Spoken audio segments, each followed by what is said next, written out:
आदरणीय दिदीबहिनी तथा दाजुभाइहरू, हामीले यो देशको राष्ट्रिय स्वाधीनता, स्वतन्त्रता, समृद्धि, आत्मसम्मानका साथसाथै सुदूरपश्चिम र देशका पिछडिएका क्षेत्रहरूको माग र भावनालाई सशक्त रूपमा अगाडि बढाउने अछाम र त्यसमा विशेष गरी निर्वाचन क्षेत्र नम्बर 1 का जनताको भावना, उनीहरूका आवश्यकतालाई नीति निर्माण तहमा, संसदमा सशक्त रूपमा प्रस्तुत गर्ने संकल्पका साथ निर्वाचन अभियान चलाएका थियौँ।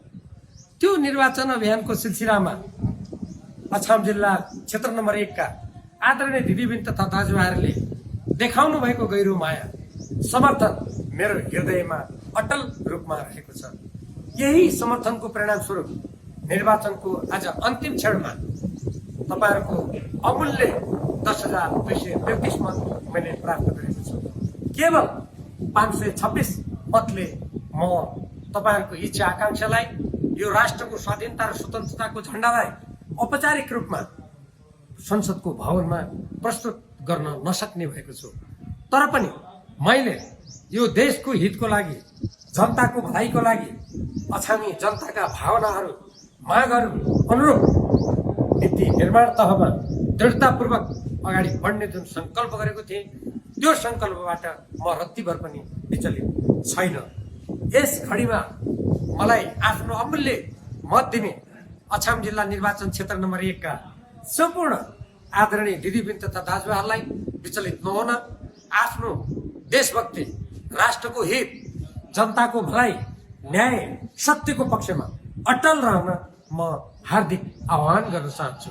त्यसको साथसाथै मेरो निर्वाचन अभियानमा नेपाली कम्युनिस्ट पार्टीका अछाम जिल्लाका अझ विशेष गरी निर्वाचन क्षेत्र नम्बर 1 का सम्पूर्ण नेता कार्यकर्ताले एकदमै ठुलो साहस, शौर्य प्रदर्शन गर्नुभएको छ। अनेक दुःख, अनेक झमेला बेहोरेर तपाईहरूले नेपाली कम्युनिस्ट पार्टीको झण्डालाई यस क्षेत्रमा फहराउनको लागि, मलाई विजयी तुल्याउनको लागि अतुलनीय, अभूतपूर्व योगदान गर्नुभएको छ। म यसको लागि सम्पूर्ण नेता कार्यकर्ताहरूलाई हार्दिक धन्यवाद दिन चाहन्छु। साथसाथै यो राजनीतिक यात्रामा हामीले समाएको न्याय, सत्य, राष्ट्रिय स्वाधीनता र देशभक्तिको झण्डालाई कदापि पनि कमरेडहरूले यो निर्वाचनमा भएको क्षणिक पराजयबाट बिसाउनु हुने छैन, त्यस कदापि निराश हुनुहुने छैन भन्ने कुरा पनि मैले पुरा विश्वास गरेको छु। आउने दिनहरूमा अछाम क्षेत्र नम्बर 1 का आदरणीय दिदीबहिनी तथा दाजुभाइहरूले दिनुभएको 10,233 मतलाई मैले सम्पत्तिको रूपमा यो हृदयमा साँचेर राखेको छु र त्यो जनताको आवाजलाई म जहाँसुकै भए तापनि नेपालको हक अधिकारको लागि सशक्त रूपमा म प्रतिनिधित्व गर्नेछु। पुनः यस निर्वाचन क्षेत्र नम्बर 1 का सम्पूर्ण आदरणीय दिदीबहिनी तथा दाजुभाइहरू, नेपाली कम्युनिस्ट पार्टीका सबै नेता र कार्यकर्ताहरू, कलाकर्मीहरू, पत्रकारहरू र म सँगसँगै हिँड्ने युवाहरू सबैलाई हार्दिक धन्यवाद दिन चाहन्छु। आगामी दिनहरूमा फेरि हाम्रो राजनीतिक यात्राका कुनै चरणहरूमा फेरि पनि भेट हुनेछ।